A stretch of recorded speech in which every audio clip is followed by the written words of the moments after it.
अहो ऐकता का, दिवाळी येते, मला जरा 2000 रुपये देता का शॉपिंग साठी? 2000? हा.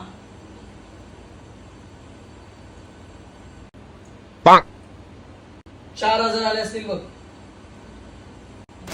हे चिडले पण नाही, रागवले पण नाही, 2000चे 4000 रुपये पाठवले. नक्की सूर्य उगवलाय कुठून विचारायलाच पाहिजे.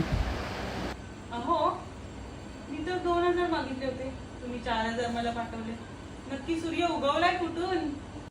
बबी, हा हे जे पैसे आहेत ना, हा. हे माझे नाहीये, मग तुझेच आहेत. माझे कसे काय? सरकारने योजना आणली होती ना, लाडकी बहीण योजना, हा हा हा हा हा. तर ते पैसे मी माझ्या अकाउंटला घेतले. खत्म. काय? मेलं माझं कर्म.